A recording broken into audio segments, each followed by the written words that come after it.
Welcome to Mindset in Stone podcasts, where we dive deep into the most compelling books on the shelf. Join hosts Dave and Poppy as they uncover the stories, themes, and ideas that shape our understanding and inspire curiosity. Get ready to explore the big ideas that leave a lasting impact. Let's get started. Ever caught yourself daydreaming about something you really truly desire? And then you sort of, dismiss it like, oh, that's just a fantasy, too good to be true. Yeah, happens all the time. What if those daydreams, those really vivid ones, aren't just fleeting thoughts at all? What if they actually hold the blueprint, the key even, to creating your reality? That's a powerful thought. Welcome to the Mindset in Stone podcast. And this is the deep dive, where we take that curiosity you feel and try to transform it into, tangible understanding. We pull out the really potent insights from the wisdom you share with us. Glad to be diving in. Today, we're really getting into a foundational work. It's Creative Visualization by Shakti Gawain. A classic, really. Absolutely. And this isn't just like a self-help book. It feels more like a phenomenon. It's empowered millions, showing us how we can consciously tap into that deep imaginative power we all have to actually shape our lives. It's quite profound when you get into it. So our mission today is to unpack its core insights, explore how this almost magical seeming process actually works within universal laws, and importantly, equip you with practical, actionable tools so you can start manifesting your desires, maybe even right away. And what's really fascinating here, maybe even a bit challenging when you first hear it, is Gawain's whole premise. She says we're already using creative visualization right now, every single moment. Okay, how so? Well, often we're doing it completely unconsciously, reinforcing our existing beliefs without realizing it, even the negative one. Okay, so reinforcing limitations. Exactly. So this deep dive is really about illuminating how to shift that, how to move from that unconscious habit into deliberate conscious creation. Get ready for some real moments, I think. Things that could genuinely alter how you see yourself interacting with the world. Okay, let's unpack this then, this idea of visualization. Because I think for a lot of people, that word brings up images of, airy-fairy wishful thinking. Right, just hoping for the best. Yeah, passively hoping. But Gawain's definition, it reframes it completely, doesn't it? It goes much deeper than just thinking positively. Oh, absolutely. It really does. She defines creative visualization as, and I'm quoting loosely here, the technique of using your imagination to create what you want in your life. Using your imagination. It's not just wishing. It's about recognizing and actively harnessing what she calls our natural power, the basic creative energy of the universe itself. Okay. And we're constantly engaging with this energy, she says, whether we're aware of it or not. The huge shift happens when we choose to become conscious of it, when we decide to actively direct it. So, okay, follow me here. If we spent, say, years, maybe decades, unconsciously imagining lack or mentally rehearsing difficulties over and over, are you saying that's precisely what we've been manifesting? That our default thoughts set the stage? That's exactly the idea. If you consistently focus on what's missing, or you mentally rehearse worst-case scenarios, well, your mind is effectively creating a blueprint for those very outcomes. That's sobering. It is, but also empowering, right? Right. Because this deep dive is all about learning to use that innate creative imagination in a much more conscious, deliberate way to manifest what you truly desire. Well, anything. Yeah. Genuine love, fulfilling work, vibrant health, just profound inner peace, whatever it is for you. Okay. And the process itself is, remarkably simple in concept, though powerful in practice. It involves cultivating a really clear mental image or an idea, or sometimes even just a distinct feeling of something you want to bring into your life. So not just a picture. Not just a picture, no.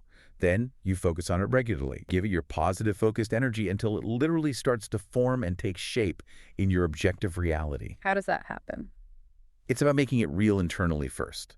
It's not just passively seeing it. It's deeply sensing it, feeling it, really thinking about it in rich, vivid detail, making it as real as possible in your inner world first. I really like that Gawain emphasizes it works on so many different levels. It's not just about, manifesting a new car. You might envision yourself in that beautiful new home, sure, or maybe experiencing a really deep, satisfying relationship. Absolutely. But it could just as easily be something internal, like feeling genuinely calm and serene even when things are chaotic around you, or developing this unshakable sense of self-worth. Exactly. The goal truly can be on any level, physical, emotional, mental, or spiritual. And I think that broadness makes it incredibly relatable and useful for pretty much anyone. Yeah, it does. And here's where it gets really compelling, I think, because Gawain doesn't just present this as some, nice spiritual idea. She actually lays out a framework for how creative visualization works. And she does that by looking at several interconnected universal principles. Okay. Principles. Yeah, and what's fascinating is how many of these ideas are now echoing insights coming out of fields like psychology, neuroscience, even subtle aspects of physics today. Really? Like what? Well, the first big principle is this. The physical universe is energy. Okay, I've heard things like this. What appears solid to us, fixed, separate. It's actually pure vibrating energy at its core. And we too are energy. We're intrinsically part of this one vast interconnected energy field. So we're all connected energetically. That's the idea. And thoughts, she explains, are just finer, lighter forms of this energy. While physical matter is simply denser, more solidified energy. But crucially, all forms are interrelated, and they continuously affect one another. Okay, so my thoughts aren't just abstract things floating in my head. They're literal forms of energy. Fine energy, maybe, but still energy that can influence the denser energy around me. Precisely. That's a huge reframing of how we tend to see our internal world, isn't it? It really is. It gives thoughts weight. Power. Exactly. And this leads directly to the second principle. Energy is magnetic. It's presented as a fundamental law of the universe. Energy of a certain quality, or vibration, naturally attracts energy of a similar quality. Like attracts like. If you radiate joy, you tend to attract more joyful experiences, more joyful people into your sphere. If you consistently dwell in feelings of anger or frustration, well, you often find yourself in situations that seem to confirm those feelings, right? Yeah. You definitely see patterns sometimes. You've probably experienced this on a smaller scale too, like thinking of an old friend you haven't spoken to in ages, and then suddenly they call out of the blue. Okay, yeah. That happens. Or you're searching for some specific piece of information and you just happen to stumble upon exactly what you needed. Gawain argues this isn't just coincidence, it's this magnetic quality of energy at work, responding to your vibrational output, your focus. Okay, that's interesting. My internal vibration acting like a magnet. That makes a certain kind of sense. And then there's the third principle you mentioned, the one about form-following idea. Yes, and this one is particularly powerful. Form follows idea. Think about it. Every single creation, absolutely everything, begins as a thought, an idea. Before an artist ever touches a canvas, they conceive the image, the feeling in their mind first. Before a builder lays a single brick, the entire house, the whole structure, exists as a design, a blueprint. Okay. The blueprint comes first. Exactly. The idea is the initial blueprint. It creates an energetic image, a template for the form. And this energetic blueprint then magnetizes and guides physical energy to flow into that specific form, eventually manifesting it on the physical plane. And this applies to everything: building a business, learning a skill, personal growth. It all starts with the idea, the intention. So, let me see if I've got this. If I'm constantly, maybe habitually, thinking about a persistent problem I have, or I keep replaying a negative interaction in my head, am I essentially creating an energetic blueprint for that problem to continue? For similar negative interactions to keep happening? In essence, yes. You're giving it your energy, your focus. You're basically providing the energetic instructions for it to persist. And this ties everything together in what Gawain calls the law of radiation and attraction. It's not just that similar energies passively attract each other. It's that you are actively radiating energy based on what you deeply believe and expect. Yeah. And by radiating that, you draw experiences back to you that match that radiation. So what I put out, I get back. In a nutshell, yes. Whatever you project most intensely into the universe, what you think about most often, what you believe in most strongly, what you expect on the deepest levels, that's what will be reflected back to you in your life experiences. So if I radiate negativity, fear, you often attract situations that unfortunately confirm those states. It becomes a cycle. But, and this is the hopeful part, if you consciously choose to radiate positivity, expecting satisfaction, happiness, abundance, you start attracting those things. And let's be clear, this isn't about just slapping on a happy face or pretending everything's okay when it's not. It's deeper. It's about genuinely exploring and transforming your deepest attitudes and beliefs about yourself and about life. It's about dissolving those internal barriers, many of which you might not even realize are there, to unlock what Gawain suggests is your natural state: happiness, fulfillment, and ease. It really sounds like our inner world is constantly broadcasting a signal. And the universe or reality is just reflecting that signal back to us. That's a great way to put it. A constant broadcast. Okay. So armed with this really profound understanding of how it all seems to work energetically, what are the concrete steps? What can we actually do to start consciously creating? Gawain lays out a pretty clear 4-step process, right, for anyone ready to dive in. She does. These steps are essentially your practical roadmap to making this work for you. Conscious creation. So first step, set your goal. Be clear. Yes. Clearly decide what you want to have or work toward or create in your life. And she suggests, especially at the beginning, maybe start with something relatively easy to believe in. Why easy? Well, something you can genuinely feel is possible for you. This helps build momentum and confidence, and it minimizes that initial internal resistance or doubt that can creep in. Start small. Build belief. Makes sense. Okay, step 1, set a clear, believable goal. What's next? Step 2 is create a clear idea or picture. This is where your amazing imagination comes into play. The visualization part. Exactly. Imagine your goal exactly as you want it. But, and this is crucial, imagine it in the present tense, as if it already exists, right here, right now. Not I will have, but I have. Precisely. And engage all your senses if you can. What does it look like? What does it feel like to have it? What sounds are associated with it? Maybe even smells or tastes. The more vivid, the more detailed you make it, the more potent that energetic blueprint becomes. Okay, create a vivid present tense picture. Got it. But once you have that clear vision, how do you keep it going? That seems like where people might struggle, maintaining the focus. Yeah, that's a common challenge. And it leads perfectly into the third step. Focus on Repetition. gentle, consistent repetition. Bring this idea, this feeling, this image to mind frequently throughout your day.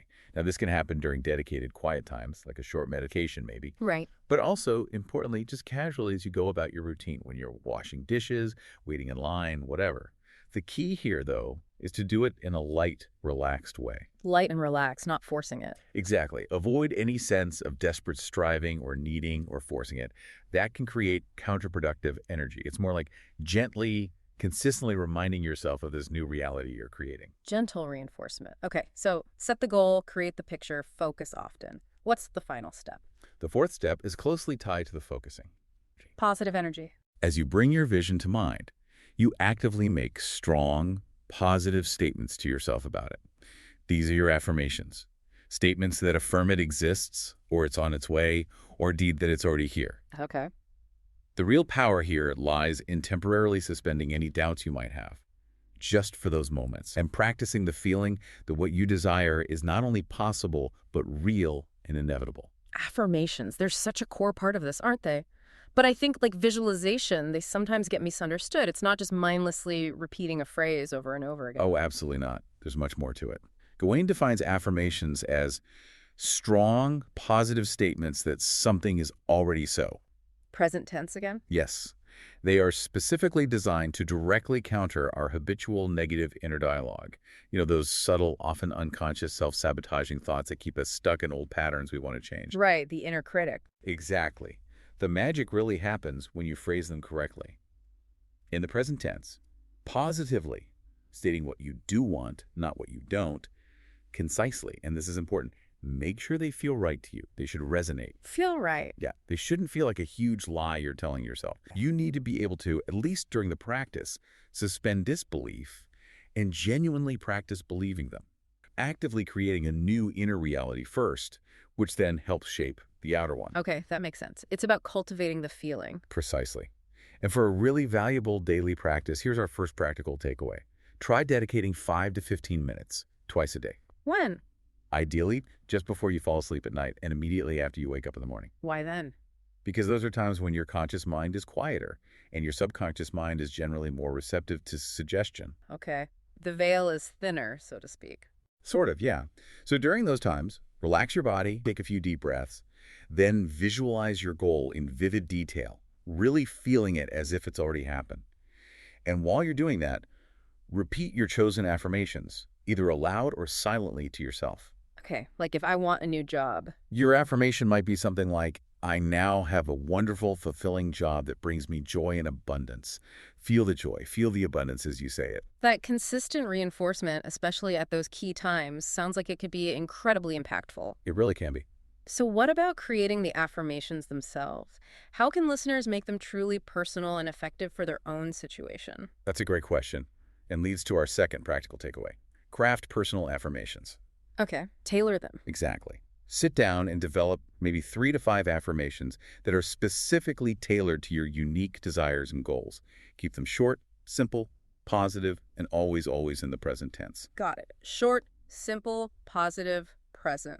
Then write them down. Seeing them written can be powerful. Put them somewhere you'll see them, and say them often, feeling their meaning as you do.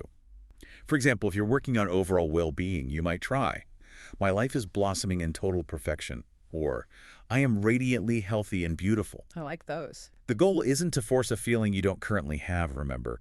It's more about gently cultivating a new, positive perspective that gradually begins to reshape your internal landscape, your beliefs, and ultimately, your experience. Gently cultivating. Okay. Now, there's a really important concept Gawain introduces here, which helps avoid some pitfalls. She calls it the spiritual paradox. Intriguing. What is it? It basically clarifies that creative visualization isn't about grasping or forcing or manifesting things from a place of ego-driven desire or desperation. Okay, so it's not about control in that sense. Not controlling the how or the when, it's more about aligning yourself with a natural, effortless flow.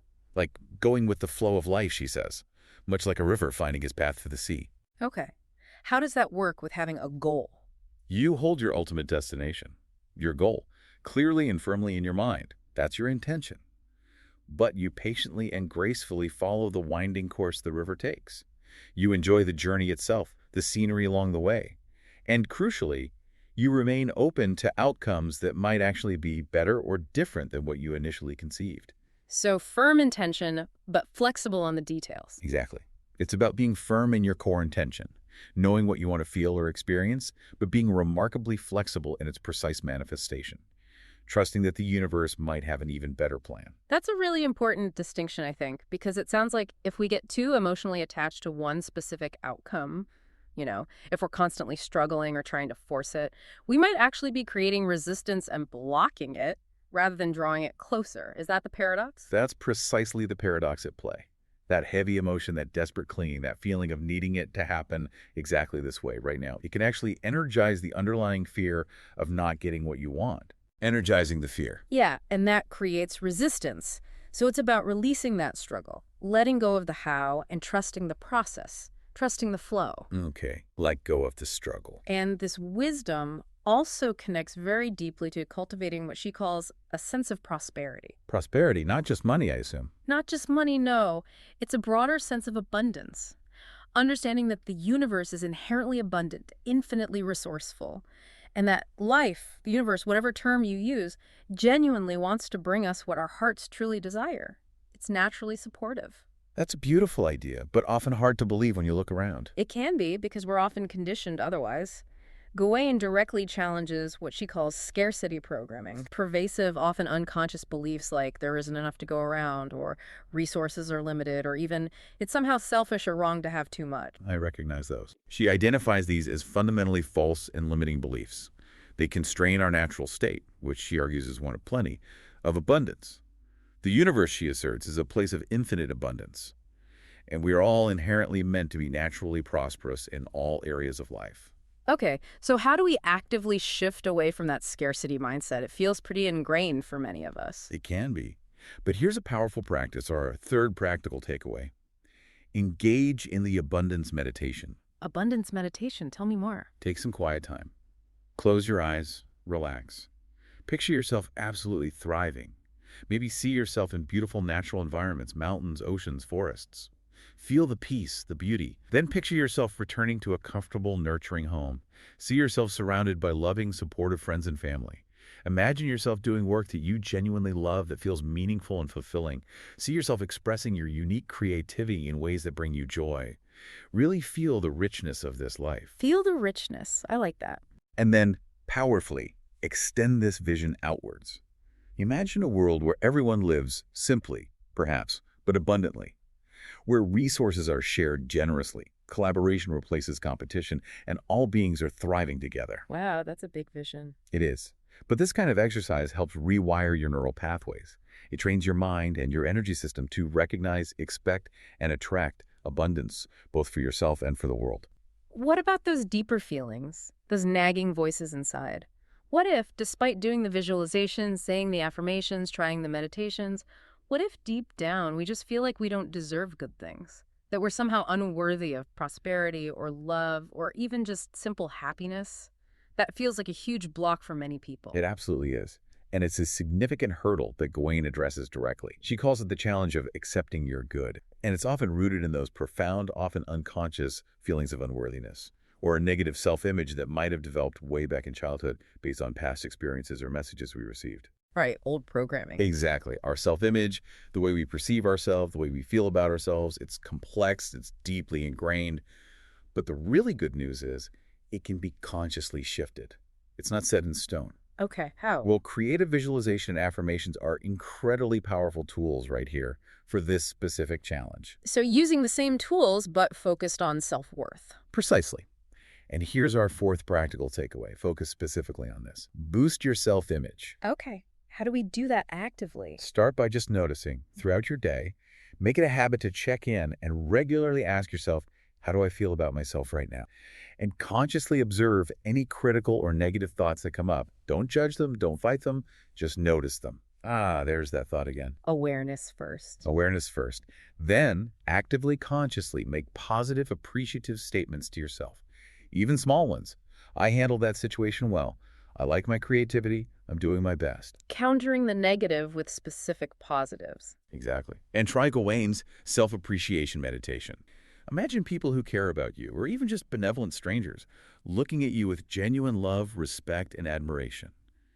Imagine them celebrating your unique qualities, your strengths, your contributions, big or small. Feel their appreciation washing over you. That sounds nice, actually. A little vulnerable, maybe, but nice. It can feel vulnerable, but it helps you practice receiving love and appreciation.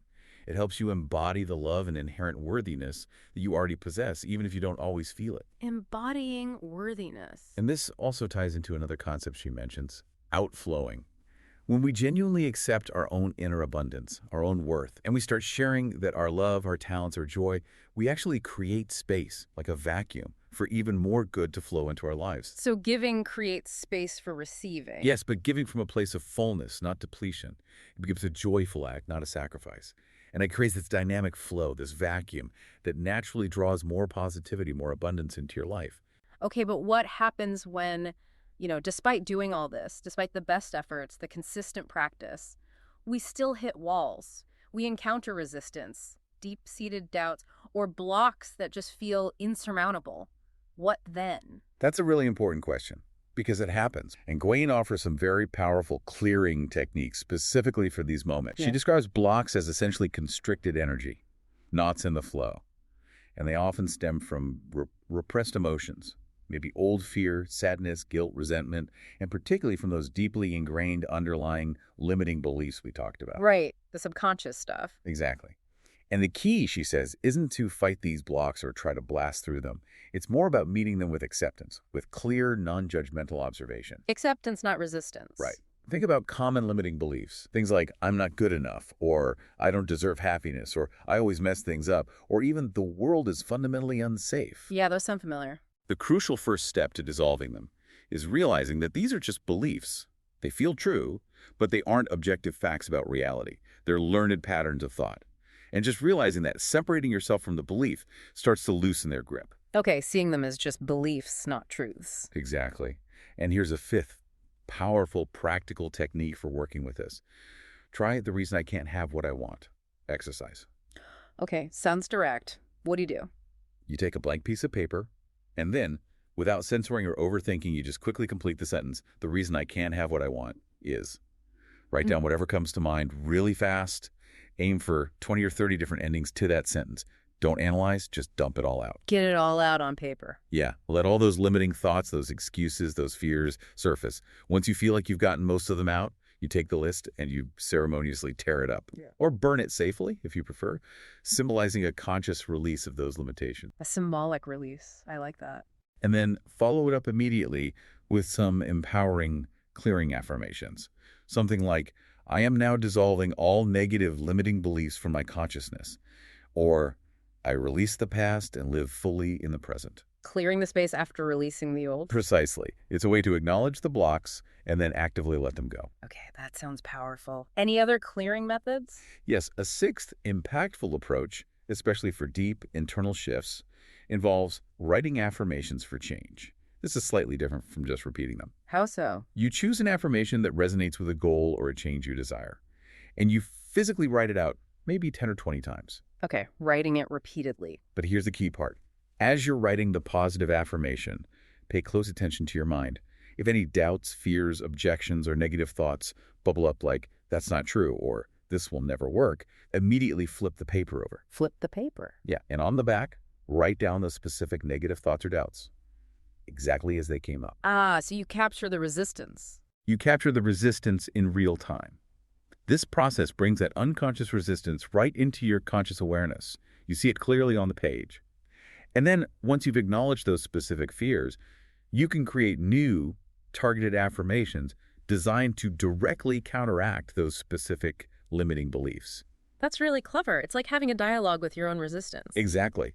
And the act of writing the positive, reading it, feeling it, and then acknowledging and countering the negative creates this double hit of energetic reinforcement for the change you want to make. It's very dynamic. Okay, that's a great tool for digging deeper. Now, beyond these more mental or writing exercises, are there more tangible things, like visual tools we can physically create to help reinforce our visualizations, something we can see and interact with in our daily environment? Oh, absolutely.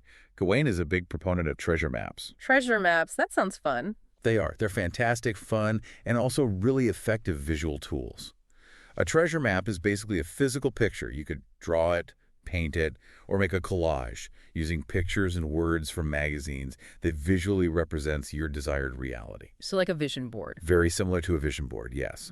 Think of it as a tangible visual blueprint for your specific goal or desired state. It acts as a constant positive reminder in your physical space. Okay, I love that. How do we make one effectively?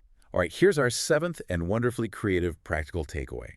Create a treasure map. Pick one specific goal or area you want to focus on first. Then, create a visual representation of it as if it's already manifested. This is key. Already real. Yes. And crucially, she recommends including a photo of yourself in the picture, looking happy and enjoying the manifested goal. So you literally see yourself in the ideal situation. Putting yourself in the picture. Nice. Use lots of vibrant colors have energy. Include symbols that represent infinite possibility or divine support to you, maybe stars or a sun or whatever resonates. And definitely write your most powerful affirmations directly onto the map itself. So words and images together. Exactly. Then place your finished treasure map somewhere you'll see it every single day. Maybe by your bed, on your desk, inside a closet door, somewhere prominent. Keep it visible. And spend just a few quiet minutes each day looking at it.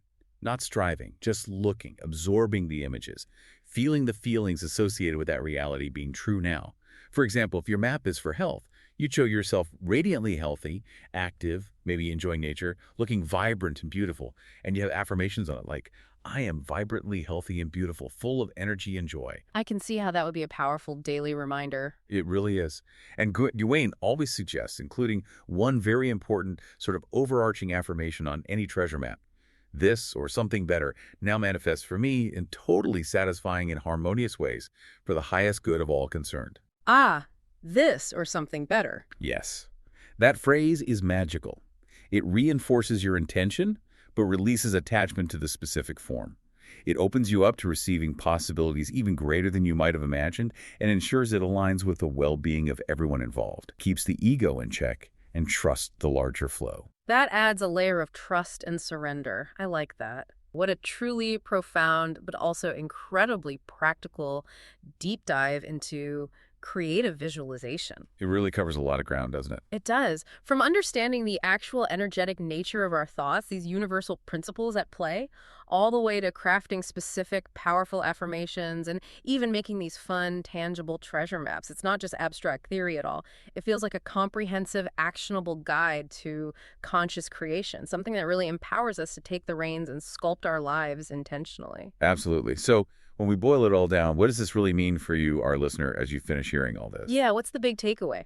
I think it means recognizing, maybe for the first time fully, that you are an extraordinary, continuous creator of your own universe, that you are, as Gawain suggests, a divine expression of pure creative potential. That's a big statement, a divine expression. It is. And that means there's no real lack, fundamentally. You already contain the potential for everything you truly desire right within you. Your life, right now, in this moment, truly is your greatest work of art. And it's constantly being shaped and reshaped by your inner world, your thoughts, your beliefs, your focus. That perspective shifts things, doesn't it? Seeing life as a creation. And viewing it that way, it inspires us to contribute positively to the world, not by striving harder necessarily, but simply by being more fully our true, magnificent, and authentically creative selves. When we shine, it helps others shine too. Absolutely. And that naturally leads to a final thought, perhaps a question for reflection for everyone listening. Considering everything we've explored today, the principles, the steps, the clearing techniques, the sheer power of conscious creation, what one specific area of your life will you choose to consciously visualize and affirm into existence starting this week? Just one area to start? Yeah, maybe start small, pick something that feels manageable and exciting, trust the process we've outlined, practice gently, consistently, and really try to embrace the effortless, maybe even joyful unfolding of your deepest desires. See what happens when you consciously direct your creative energy. A wonderful invitation. Thank you for joining us on this deep dive. Thank you. Until next time, keep visualizing, keep creating, keep affirming your good, and keep discovering the infinite, beautiful possibilities that reside within you. We hope you're leaving with fresh insights and a spark of inspiration. Remember to subscribe, leave a review, and check back for more episodes as we dive into new worlds of thought, one book at a time. Until then, keep your mind set in stone and your curiosity open. This has been a Big L Riz Media podcast, where big ideas meet lasting impressions.